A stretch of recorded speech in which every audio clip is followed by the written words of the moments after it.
Hi, my name is Tim Heath, and I want to share with you today some ideas that I had for my interpersonal communication project and what this class has meant to me in changing my life as well. I'm a pastor, a chaplain with the Glendale City Police Department here in Phoenix, Arizona, and I've been in ministry for over 30 years, been married for 32 years, and I believe that you can teach an old dog new tricks. We all need to learn more about what we say and how we say it, and learn to listen and communicate. I know this has been very beneficial to me. One of my overarching goals is to really enlarge the conversation of who I am and become a more effective communicator with others. I believe that Christ is my example here. He saw people and he found time to be there for them. He knew how to listen and adjust his interpersonal views to someone else besides just himself, and which is apparent especially with his Heavenly Father. John 5:30 says, in Jesus' quote, he said, "By myself I can do nothing.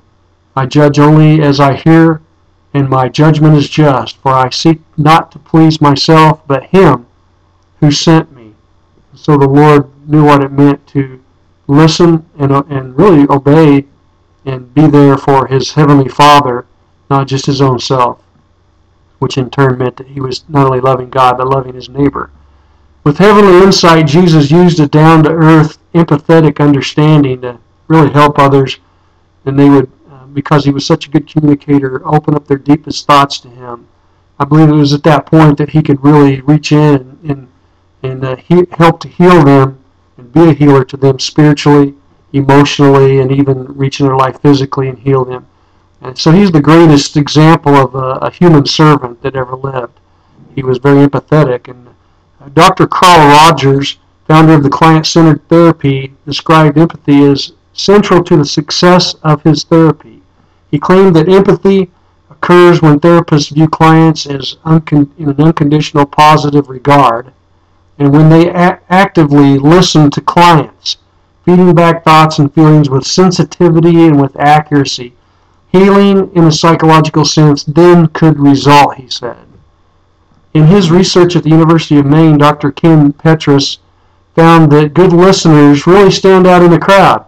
They're cherished by their employers, by their instructors, teachers, friends, and many others, since they really are there and they're helpful to speakers, and they make their point and they convey meaning effectively. Good listeners have advantages that others don't have. They get promotions. They're more frequently selected for power and prestige positions in their companies, and they're often better informed than their counterparts who are very poor listeners at times. My conversation really has been influenced mostly by one person and one thing. That's my spouse of 32 years and my occupation, which is ministry. My wife is an opposite personality trait over mine, and so she really, because she's opposite, she's helped me to recognize my negative lifestyle traits and learn to really see another person's view. My occupation as a minister has kept me on my toes in developing and keeping positive leadership and conversation traits when perhaps my flesh or feeling didn't really want to. And so I've had to work at it. My personality blend is, according to Carbonell, a CIS. I have three most dominant temperament traits. I'm passive, not only in my tasks, but in people orientation, but I'm also active in my people orientation as well. I have a tendency to become more passive and shy kind of at times, and I also have strong people skills as well, so it's not that I'm shy around people. I want to be around them.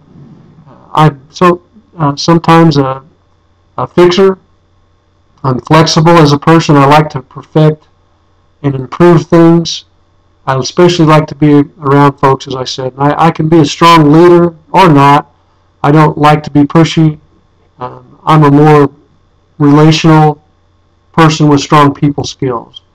Some of my potential barriers have been I need to be more active listener and less of a fixer.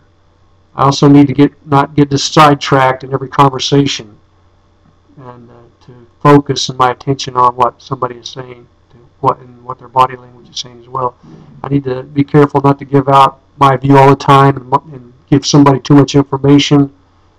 Trying to think I'm helping others, but it's not a help most of the time. Need to be careful not to comprehend, and I need to be careful not to just kind of let things move through me, but I need to comprehend what other people are trying to say. I also give out sometimes too much information. I'm a preacher, and so watch out for the overload. I need to hear other people's point of views and not just be thinking about what I can give them. I have a negative dialogue style sometimes, and I need to be careful not to allow that to take over my conversation or my teaching or preaching. As a child, I was reinforced with the belief that what I had to say really wasn't that important. My father worked 7 days a week and wasn't always there, so I didn't have a lot of support that way.